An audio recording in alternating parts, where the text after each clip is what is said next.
Putang ina ninyong lahat. Martin Romualdez, Lisa Marcos, Bongbong Marcos. Anong ginawa ko? Binigay ko sa DepEd! Putak na mukha! Wala ka nga posisyon sa gobyerno, namimigay ka ng pera ng gobyerno eh. Putang ina ninyo. Sino ang corrupt? Yung mga congressman na yan na nag-hearing, anong sinasabi nila? Pagkatapos, pag na-off na ang mic, pag wala ng media, pasensya na kayo ha. Kailangan kasi namin ng pera. Mag-eleksyon na kasi. Lisa Marcos, naalala mo? Nagpadala ka sa akin ng video? Sinabihan mo ako saan kukunin ang pera. Pinakita mo ang muka ng tao doon sa video message mo. Hi, Nikki. This is she's been working with us for the longest time. We trust her. You sent me written instructions about money. Millions a month. Anong nakalagay doon sa envelope? DepEd. Anong ginawa ko? Binigay ko sa DepEd. Putak na mukha.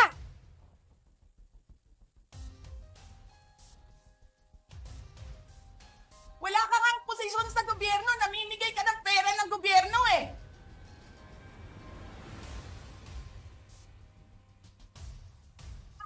Sisirain nyo yung tangal ng mga kasama ko sa Office of the Vice President.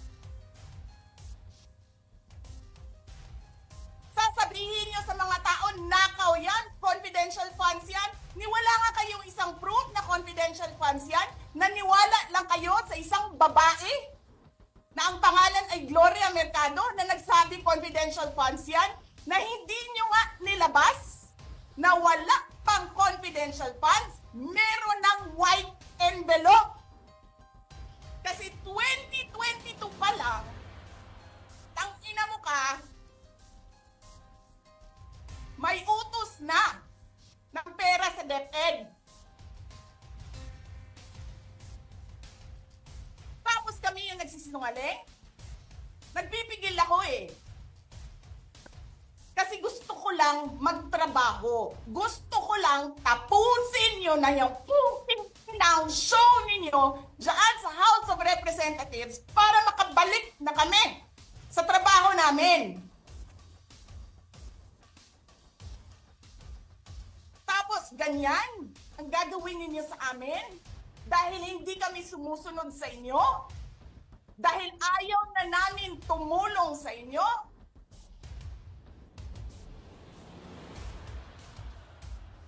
Ganito gagawin ninyo?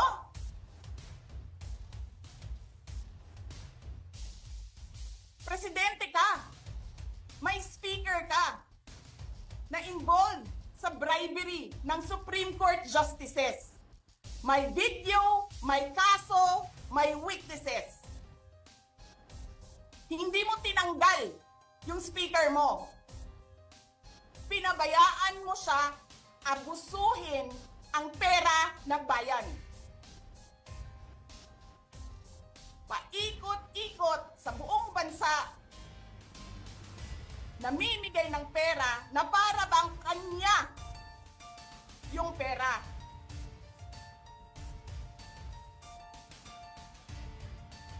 Eh di ba nga, lagi niyo sinasabi separation of powers? Anong trabaho ng legislative branch? Gumawa ng batas. Anong ginagawa ni Martin Romualdez? Nagdidirect ng DSWD, namimigay ng ayuda,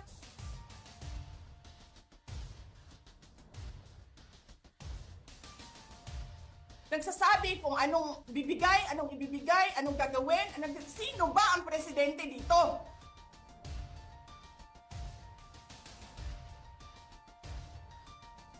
Alam nyo, alam namin, mali ang ginagawa ninyo.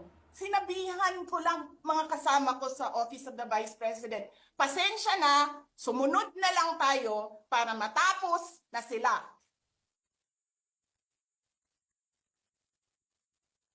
Tapos ganito ang gagawin ninyo? Alam namin, walang contemptuous doon sa ginawa ni Yusek Lopez. Wala. Lahat ng tanong, sinagot niya. Pumunta siya. Maayos siya kumausap. And then sasabihin ninyo sa amin, bakit kami susulat sa COA? Bakit hindi kami susulat sa COA? Hindi tapos ang appeal namin. Hindi tapos ang audit namin. Tapos buhag-hag na ninyo tanan ang gisubmit namo sa COA? Hindi. Sobra kahayahay ninyo ng mga tao.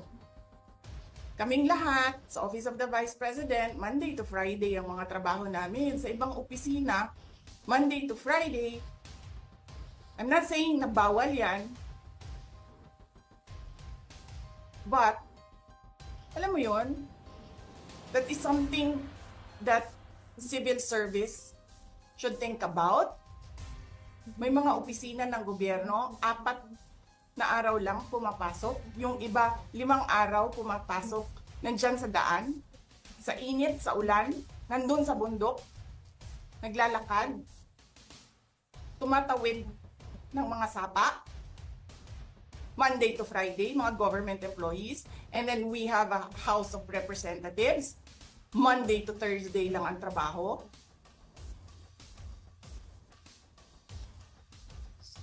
The civil service should rethink that. Ganyan. So anyway, wala sila. Wala silang trabaho. So hinahanap ko, where is this special doon sa order? Where is this special committee meeting that happened? Because they need the permission of the majority leader and the speaker. Kasi nga, walang trabaho eh. So kailangan nila ng permission. Walang nakalagay doon. So how is that a legal order? Tapos nakalagay pa sa second order nila, I violated security regulations when I visited. Before ako pumupunta dito, pinapaklear ko yung oras ko. 11 to 1, 4 to 5. Anong security violations ang dinayolate ko dito sa loob? They allow other visitors to come in here.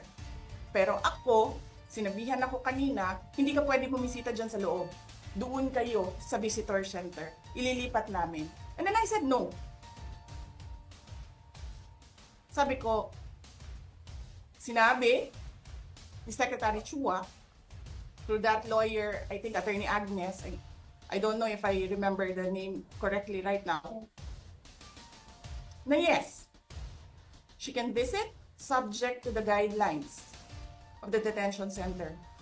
And so anong ginawa ko mali? Basta na lang ba ganun? Sasabihin nyo, I violated security regulations? Ano yun? Wala naman ako 2 baril. Nung sinabi sa akin na hindi ako pwede pumasok, nag-antay ako. Alam mo, binibigyan ko pa ng pasensya yan si Taas ba yan? Kanina eh. Ngayon hindi na. Nagsinungaling pa siya. Na I refused daw to leave last night when I did not even know na pinapaalis ako. Ang sinabi lang sa akin, papatayin ang kuryente. Which I said, okay lang. Kasi may flashlight naman ako. Hindi ko naman kailangan ng kuryente. Tapos kanina, sa media, pinapalabas nila na I locked myself doon sa kwarto. Of course, nag-lock ako kasi natutulog na ako.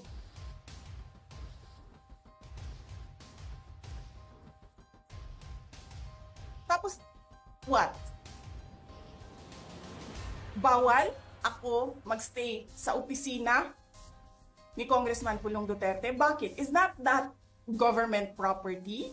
I was allowed by the lawful occupant and possessor of that office to stay there, to assist a detainee who is inconsolable right now, na hindi mo na alam kung yung sakit niya sa likod is a heart attack o ano, kasi hindi nila pinapapasok yung doktor. 'Di ba? So yes, hinahanap ko kanina, sabi ko, where is this permission from the speaker na meron kayong committee hearing kanina in the dead of the night to give an order na i-commit doon sa correctional facility. And where is the rule that says kapag may violation sa detention facility ay ililipat sa correctional facility? Ano yun? You make rules as you go along? Ano yun? Di ba dapat sa demokrasya, there's a rule of law? And then they make rules as they go along? Kung ano lang, whatever pleases the speaker, get her out of the House of Representatives kasi hindi siya dapat nandiyan. Bakit? Pag may-ari niyo ba itong compound na ito? And then sasabihin pa nila sa akin na there is a threat to my life inside the batasang pambansa? Why is there a threat to my life? This is the most secured facility because nandito lahat ng mga spoiled brat sa ating bansa. Tapos, sasabihin pa nila, well, pabigat ka sa amin kasi kailangan namin dagdagan ang security mo. Bakit? Trabaho ba nila magbantay sa akin? Eh di ba trabaho ng DPSPG yon? Na may I just say, binabawasan nila ng binabawasan araw-araw?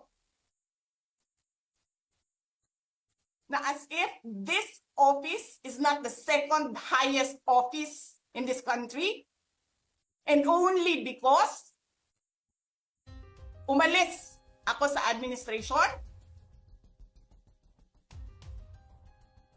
Kailan ba nagsimula yung atake nila? Alalahanin nyo. Diba?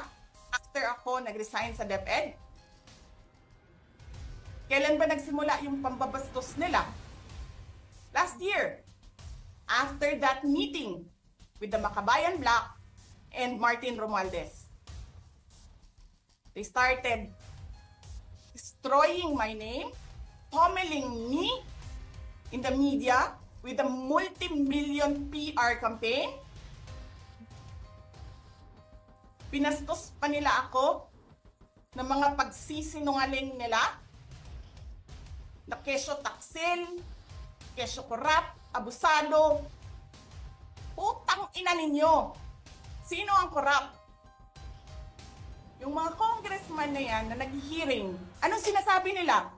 Pagkatapos, pag na-off na ang mic, pag wala ng media, pasensya na kayo ha. Kailangan kasi namin ng pera. Mag-i-eleksyon na kasi. Sabi kay Sara ha.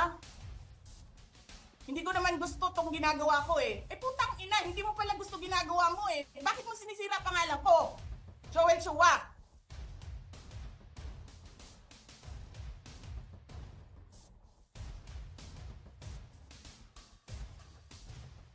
Ganyan. Ganyan ang bansa. This country is going to hell because we are led by a person who doesn't know how to be a president and who is a liar. Alam nyo anong pruweba ko na sinungaling siya? Tinanong ko, dalawang businessman. Matagal na sa negosyo ng bigas. Because I was concerned. This is a campaign promise. 20 pesos na kilo ng bigas. And so, I really sat down and talked to a businessman. Sabi ko, sabihin mo sa akin, kung magagawa ba yung 20 pesos. Sabi niya, hindi. Napaka-imposibleng gawin yan. Because more than 20 pesos ang cost. Paano ka magbenta ng palugi? So tinanong ko, nagsinungaling ba siya nung sinabi niya? And then he said outright, yes.